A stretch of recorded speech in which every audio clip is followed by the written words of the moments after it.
Coucou à tous, bienvenue, c'est Algérienne dans la cuisine turque. Aujourd'hui, je vais avec une nouvelle recette. Moi, j'appellerais ça Korun ou voilà, pizza apéritif. Ça passe très bien. Donc, let's go. Les ingrédients sont super simples. Donc, c'est parti pour les ingrédients. Donc, j'ai pris le même verre, comme vous pouvez le voir encore une fois. Donc, vous, chez vous, vous prenez le même verre. Ça sera votre quantité. D'accord? Ne cherchez pas combien de...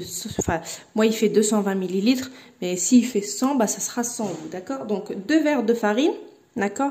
Et un verre, on va dire 3/4 du verre de lait tiède. Donc un œuf, j'ai séparé le jaune du blanc.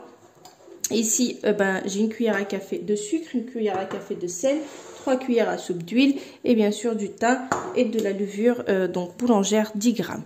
Quand je dis fera 100, c'est-à-dire plus votre verre il sera petit, plus votre boule elle sera petite. Vous voyez ce que je veux dire? Plus vous allez mettre un grand verre, plus vous allez avoir une quantité de pâte élevé. Voilà pour l'histoire du verre, donc de la farine. Donc c'est parti, je mets mes 2 verres de farine. Voilà. Ensuite, je vais mettre le sucre et le sel. Un petit peu de thym. Le thym c'est facultatif. On mélange le tout. C'est vraiment facultatif le thym. Si vous voulez pas, vous mettez pas. Ensuite, on va faire un petit puits dans lequel, là, je vais mettre ma levure chimique et je vais mettre le lait. Ok. Je laisse comme ça 5 minutes et je reviens. Donc voilà, ensuite je vais rajouter l'huile et le blanc d'œuf. Et c'est parti, on commence à mélanger. L'huile et le blanc d'œuf. Allez, c'est parti, on va commencer à mélanger. Je vais faire ça d'abord, ensuite à la main.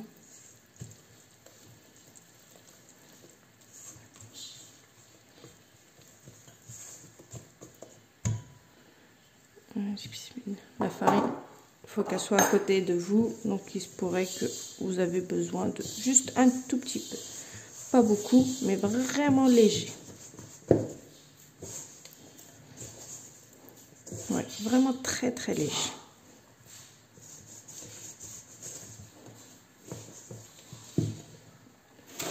Voilà, je vais juste saupoudrer, mais ça va être vraiment léger pour ramasser la pâte. Ok, voilà, déjà elle est en train de se ramasser, c'est parfait. Donc j'ai juste saupoudré. Donc attention.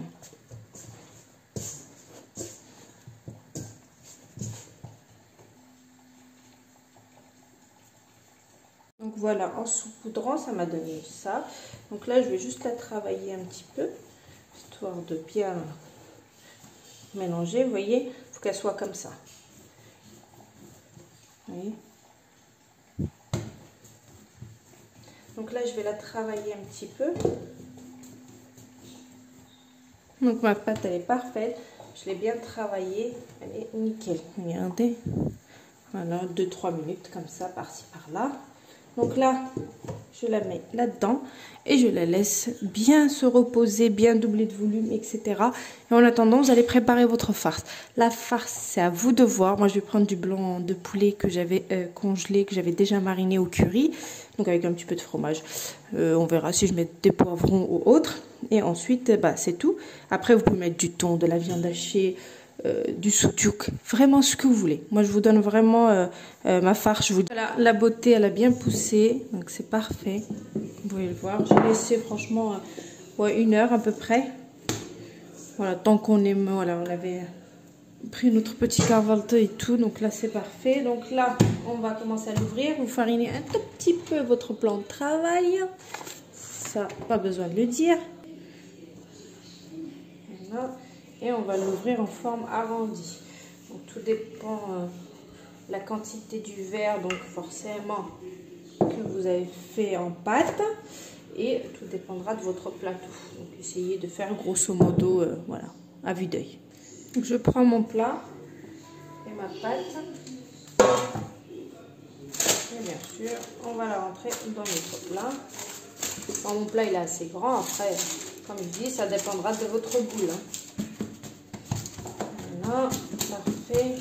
On aperçoit bien les morceaux de... les graines de thym. Voilà. Donc là, je vais prendre une assiette, je vais la poser en plein milieu. Donc vous prenez une assiette et vous les essayez de bien la centrer. Voilà.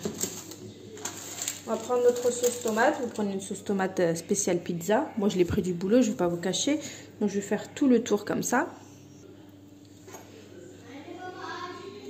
Donc là, je prends la sauce tomate et j'essaie de faire mon tour comme ça. Une fois que j'ai étalé la sauce tomate, vous prenez du fromage râpé ou fromage spécial pizza. Moi, j'ai pris du fromage de Lidl comme ça, un petit peu de cacha mélangé. Vous mettez un petit peu de fromage un petit peu partout. Donc ensuite, moi, j'ai fait revenir du poulet au curry que j'avais déjà préparé d'avance. Vous mettez du thon, saucisson, chorizo, lardon, vraiment tout. Là, j'avais des oignons rouges avec quelques poivrons verts. Là, je les avais déjà entamés, ils étaient au frais. Donc voilà, on les coupe, on les rajoute. Ensuite, j'avais un petit peu de la mimolette au frais. Donc, je vais la couper. Après, vous mettez vraiment ce que vous voulez. Encore une fois, voilà, on n'aime pas tous la même chose. On n'a pas tout dans nos frigos comme tout le monde. Voilà, c'est vraiment à vue d'œil. Moi, elle est vraiment basique, hein. Je vais mettre du maïs et ensuite je vais remettre du fromage. Je remets une couche. J'ai plus d'olives. Comme je vous dis, je mets vraiment ce que j'ai dans le frigo. Il n'y a pas besoin d'acheter des trucs spéciaux pour faire mon Instagrammeuse. Je mets vraiment ce que j'ai au frais. J'ai plus d'olives. J'ai plus de quoi? J'ai plus de vache qui rit. D'habitude, je mets de la vache qui rit aussi. Donc, je mets vraiment au pif. Ensuite, on vient enlever notre assiette. Là. J'ai pas pris le bon couteau. Voilà. Prenez soit un couteau, soit une roulette comme moi. Hop. Hop. Hop. Et hop. Et ensuite, on vient et on rabat. Et là, par contre, on appuie bien là. D'accord? Et tout à l'heure, donc, il nous restait le jaune d'œuf, pardon. On va mettre un petit peu de lait, on vient badigeonner. On met des graines, sésame, pavot, ce que vous voulez, nigel. Et au four. Vraiment une recette basique qui ne demande pas beaucoup de temps, qui est vraiment bidon et qui fait son effet. Le jaune d'œuf de tout à l'heure, une goutte de lait, on badigeonne que ça, d'accord? Moi je vais mettre un petit peu de graines de sésame. Alors des graines de sésame. Et là par contre pas besoin de temps de repos. Direct on enfourne 170 degrés jusqu'à dorure. Chacune son four, ça dépendra le temps que ça va vous prendre. Voilà. Donc là pas besoin de temps de repos, vous enfournez directement. Et voilà, je vais vous montrer voilà, de plus près. Donc il faut bien fixer le tour comme ça. Et puis ça vous donne petite étoile sympa. Donc voilà, j'enfourne à 170 degrés jusqu'à dorure et ensuite je reviens vous montrer le résultat. Allez, c'est parti, j'enfourne. Voilà, donc c'est prêt, c'est sorti du four. Franchement, ça met pas trop de temps, donc juste à surveiller. Ça peut, voilà, mettre entre 15 et 20 minutes à 170 degrés. Mon plateau, il est trop petit.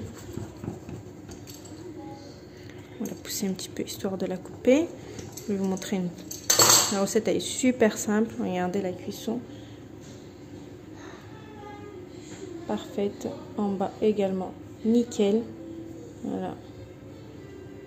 Parfait, tout est bien cuit. Elle est très moelleuse. Un truc de malade. Cette recette là, vraiment, elle est topissime. Je vous la conseille à 100 000 %. Donc essayez-la, vous n'allez pas le regretter. Elle est juste splendide. Donc voilà, je vous passe la recette comme d'habitude. Je vous dis une très bonne réalisation. Et à très bientôt pour une nouvelle recette. C'était Algérienne dans la cuisine turque. Ciao. Magnifique.